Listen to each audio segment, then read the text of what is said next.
talking to you about my most recent volunteer experience in Belfast, Northern Ireland.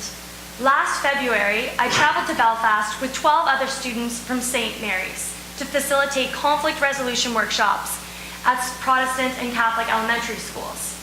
But before I tell you about this experience, I'd like to give you a bit of background about the conflict in Northern Ireland.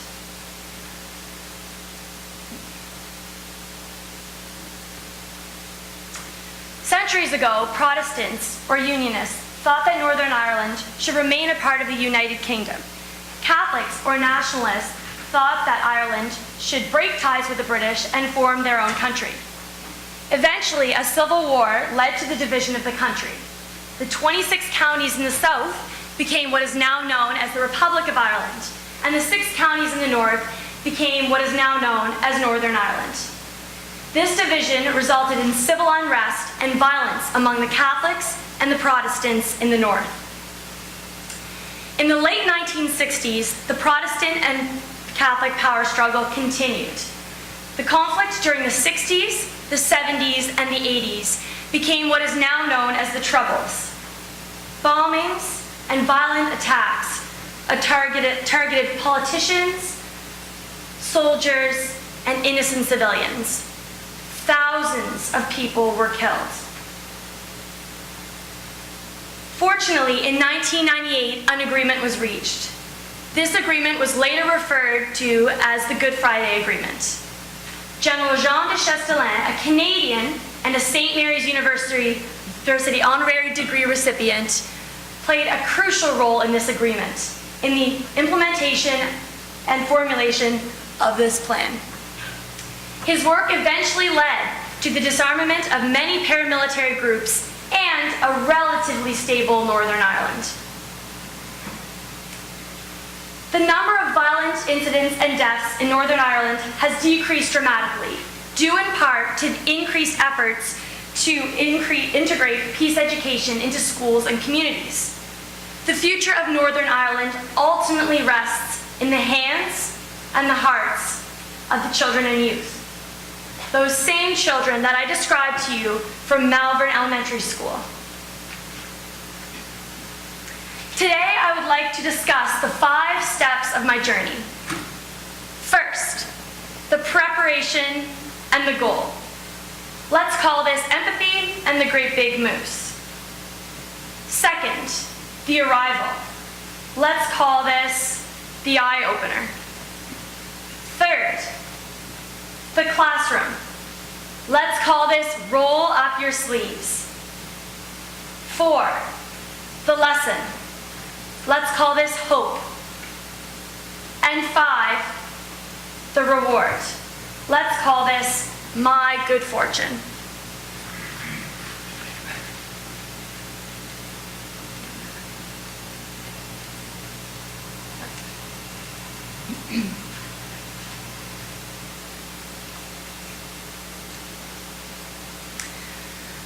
The preparation and the goal. The Northern Ireland Conflict Resolution Project began with an extensive application process. 12 other St. Mary's University students and I were fortunate to be selected. We designed the conflict resolution workshops around this year's theme, empathy, putting yourself in someone else's shoes. We had one major goal. We wanted to teach the children and youth in Belfast how to accept and how to embrace one another's differences. We started our first training session by learning the icebreaker songs. Raise your hand if you've ever heard the song, "There Was a Great Big Moose." Wow, that's good. Well, imagine 13 university students marching around a classroom here at St. Mary's, singing a song about a moose that likes to drink juice. Well, you don't have to imagine.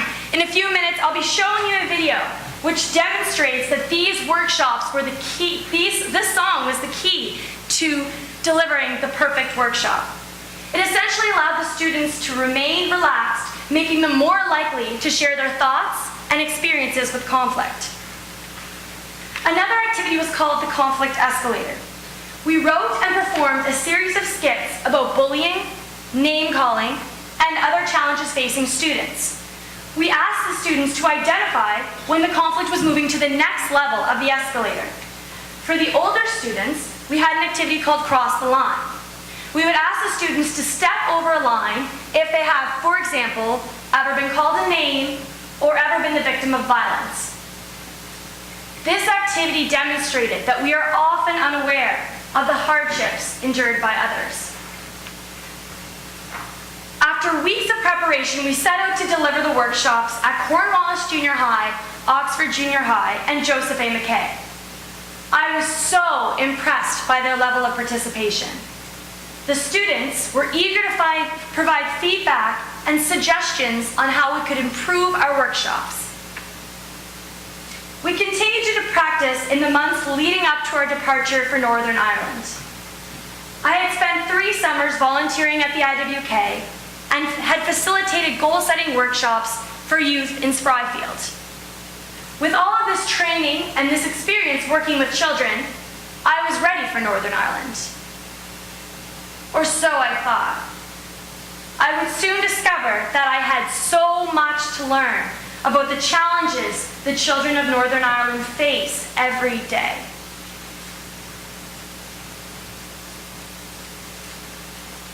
The arrival, the eye-opener. As we drove through the streets of Belfast, we passed the towering peace wall that divided the Protestant and Catholic communities. Tourists wrote messages such as love, not hate, and peace be with you along the wall. The murals on the sides of homes and buildings depicted the country's religious and political divisions. Some were inspirational, expressing hope for the future, while others depicted Northern Ireland's brutal and violent past. I will never forget the painting of this balaclava-clad paramilitary officer pointing his rifle at the viewer. No matter which way you approached, the rifle was always pointed directly at you. I shuddered as I watched a group of children walk past the mural on their way home from school. Murals like these served as a constant reminder of their religious differences and their violent pasts.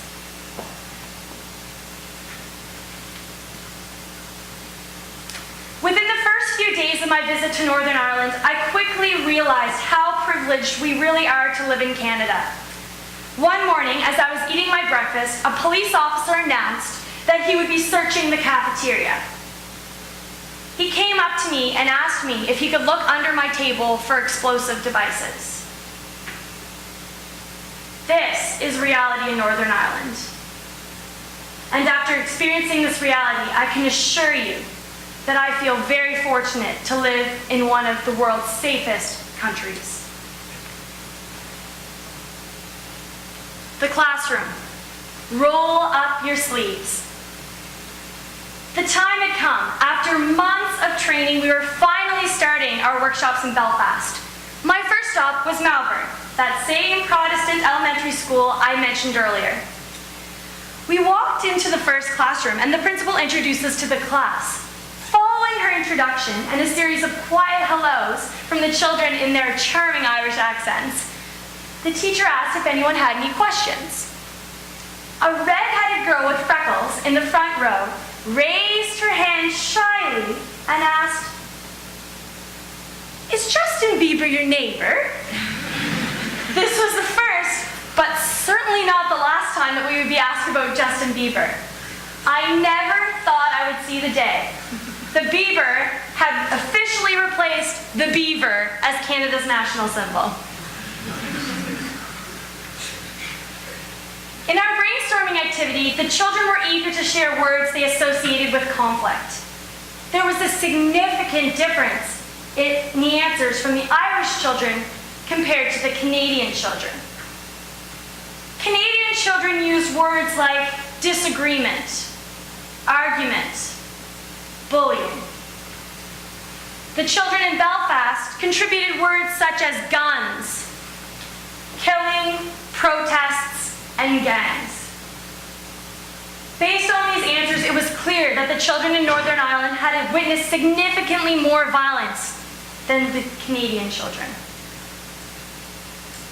Now I'd like to show you a video from one of our workshops at St. Aidan's Catholic Boys' School.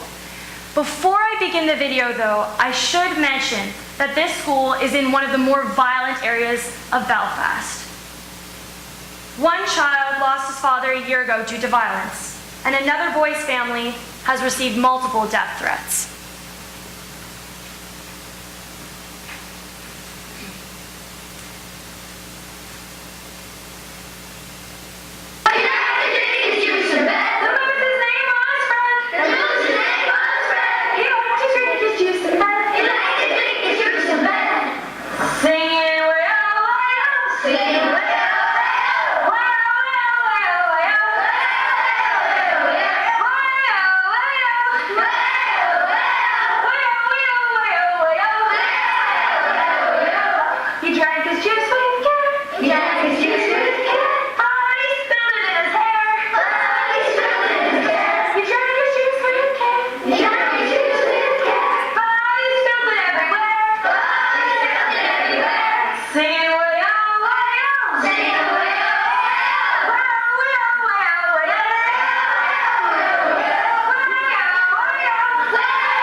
There was a great big moose who liked to drink a lot of juice.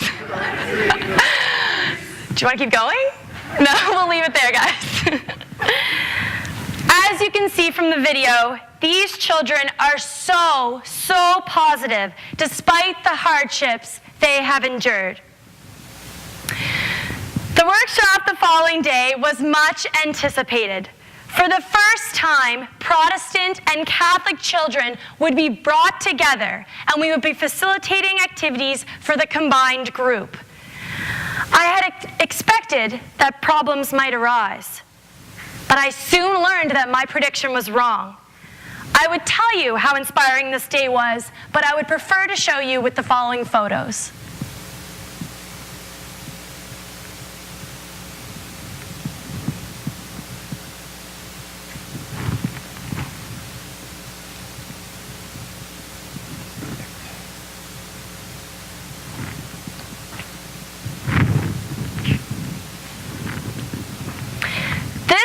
Demonstrated the tremendous potential of integrated activities among Belfast children and youth. There were no barriers. At lunch, they played soccer together. At recess, they ate with one another. And when it came time to do the closing song, they sang and they danced together as if they had been friends forever. The lesson: hope. Pat Sheehan, a renowned Republican we met on our trip, summed up the situation in Northern Ireland perfectly. He said, "Until everyone is on board, we as a society cannot move forward." I was about to discover exactly what Sheehan meant. During our drawing activity, we handed a Catholic child a picture from a student in Canada. The picture had a British flag on it. "Thank you," she said. "It's lovely, but I cannot take this home to my parents." Of course, she could not take the Protestant associated British flag home to her Catholic parents. Clearly, parents and the entire community, young and old, must be involved in reconciliation efforts in order to move forward. Inspired by this little girl, I spent the past summer writing a children's peace education play. The play, entitled The Great Quest for Empathy, will be distributed to schools in Belfast and Halifax in an effort to engage schools and, more importantly, communities in peace education efforts. I was inspired by the children of Northern Ireland. They taught me an important lesson. Hope and perseverance are the key ingredients to overcome any obstacle. As I reflect on my volunteer experiences, I realize that I have witnessed this fact time and time again. As the founder of the St. Mary's University Habitat for Humanity Society, I organized a build for students along the hurricane-ravaged coast of Mississippi. When we arrived in Mississippi, we witnessed such devastation and despair. Entire streets, subdivisions, and communities were destroyed. Ominous signs on evacuated houses portrayed the number of people living in the home, how many were rescued, and how many were found dead. But once again, hope prevailed. The soon-to-be homeowners and community members worked with us to rebuild their homes and rebuild their lives. The reward, my good fortune. Because of my experiences in Northern Ireland, I am a more grateful person. I hope that you will take 3 messages away from my presentation today. First, appreciate how lucky we really are to live in Canada. Second, understand that hope and perseverance can overcome any obstacle.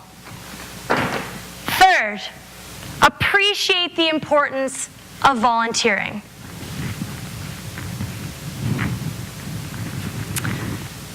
Mahatma Gandhi said, "The best way to find yourself is to lose yourself in the service of others."